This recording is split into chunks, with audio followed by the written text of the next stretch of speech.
the Wizards still determined that the first half of the season was far from a fluke.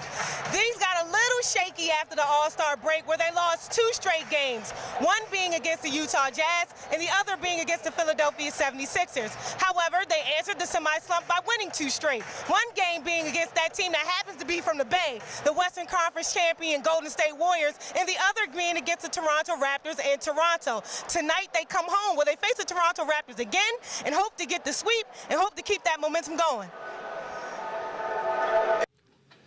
Well, we didn't have the defensive urgency to start the game. 35 points, opening quarter. That basically set the tone for them. And then we couldn't stay in front of the basketball when they went small lineups. And then the fourth quarter, you know, we couldn't turn it off. And they got 35 points in the fourth quarter. We didn't have much off our bench, but it's a team thing. We're all in this together. They played extremely well last game, but the bench did not start the game. But our defensive energy comes with our starters. They start the game, and they were feeling very comfortable in their offense, and then they were pressuring up on us, and we didn't respond the right way. You got to give them credit. They lost the last game. They came out with more force, more energy, more toughness, and we did not do that in that first quarter. They set the tone, and they dictated the game, and we let it happen.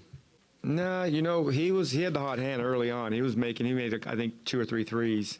I think maybe 3 of them in that first quarter, but we didn't have we didn't make a lot of shots. You give them credit like always, but the ball movement wasn't bad. We had 23 threes or assists on 34 field goal makes. We just did not, you know, make shots that we normally make. We had a lot of good-looking threes.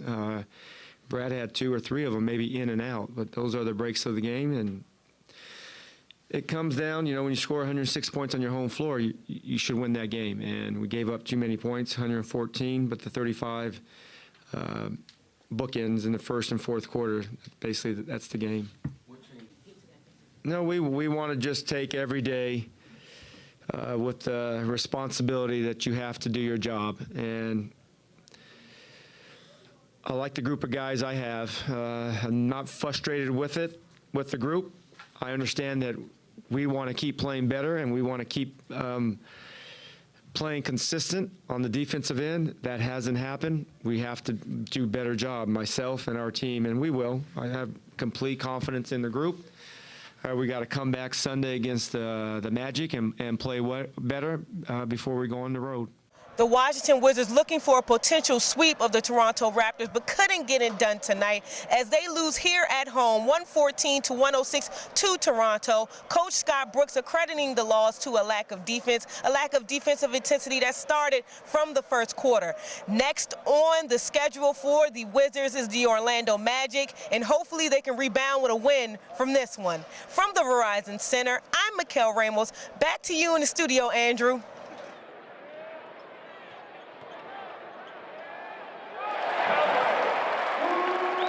Great job, Mikel. And remaining with us in studio is Alena Neves, and joining us on the telephone is Butch McAdams, the host of In and Out of Sports on WL. And Alena, they were hot as a firecracker heading into the All-Star break. Yes. Came out of the All-Star break losing 2 back-to-back, Yep. one to Philadelphia on the road, Right. and then they lost to Utah at home. Utah at Had a home. great game against Golden State. Yep, beat the #1 team in the league, yeah. right, with Golden State. Hammered Toronto the next night. Then flew to, Toronto. okay, that night flew up to Toronto, beat them, okay, then comes back home, they come back home, and then they lose. And it's like, I felt like this. When I was watching them, I said, wow, are they feeling like, you know what, we beat Golden State, we beat Toronto, at your home, Toronto. We're a little tired. We're going to take a little break, because the energy was super low. They were not playing defense, obviously. But also, I blame the coaches for that game, too. The rotations were bad. First of all, Gortat was like 1 for 4 or something like that. I mean, he made like, he was in the game like 20 minutes and had like 4 points. I've never seen Gortat play so badly. He should have been taken out. Why do you have Jason Smith on the bench, who is a scorer? He's 7 feet tall. He plays defense. And it played great against Toronto the night before. And plays great against Toronto.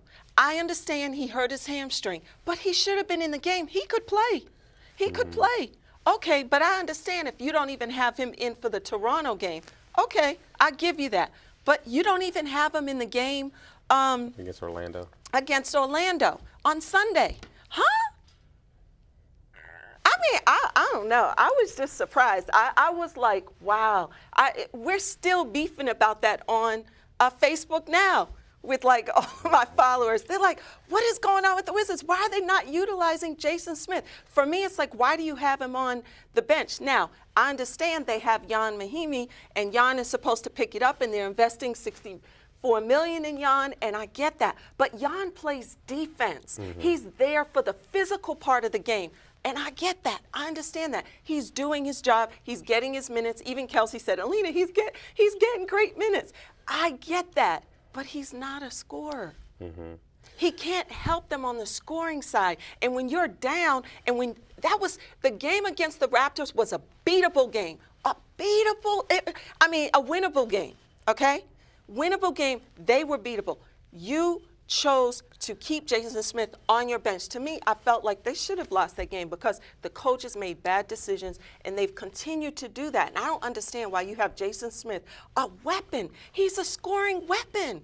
He's 7 feet tall who can hit a jumper for you. Well, Coach, we got Alena exercise about Jason Smith.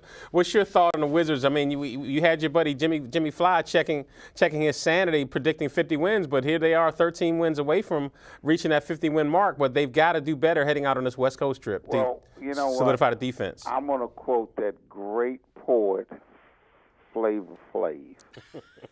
Can't trust them. They have improved tremendously in bringing in my man, what they call him, Bo Buckets, and of course, Bogdanovich. And of course Jennings helps. But now they have to learn how to win, and they have to learn how to be finishers. There was no way that they should have lost after the All-Star break to the Philadelphia 76ers. I don't care whether the game was played here, whether the game was played in Philadelphia, or in the backyard of one of those cheesesteak restaurants. You're supposed to beat a Philadelphia 76er team that's bad and now depleted. That told me something. And then last night, they win the game, but they struggle against a woeful Orlando Magic team. I'm still not convinced how many playoff rounds this team can win. I'm not convinced. They've got to show me more of a killer instinct, more intensity, and more consistency in terms of closing. Okay, but see, I see this, Coach, as a coaching issue, too. It's not just the players, because I think that they have the wherewithal to make them successful, even in the playoffs. Let me tell you, they have 4 guys who can shoot threes. They're giving us the hard rap. They can get that. I'm just saying. Jason Smith is the answer, is what you're telling me. Jason Smith is the answer. You have 5 guys who can shoot, 5 guys who can score. Coach, when can they catch you? Sunday, 11 a.m. to 1 p.m., 1450 a.m., 95.9 FM, WOLDCnews.com. And Alena, when can they find you? They can find me on Urban News Service, SportsJourney.com, and Alena7.com. Go there, you see all my shows. All right, that's going to do it for this edition. I know you enjoyed it. It was informative and action-packed. And you can look forward for more coverage of March Madness at the high school and college levels, special features and interviews with the players and coaches from the high school, college, and professional basketball teams in the metropolitan area on future shows. And remember, what's happening on the court will definitely be around the ball. And for all of you aspiring basketball stars out there, don't ever forget, focusing on your education is the first step towards making your hoop dreams come true. So until next time.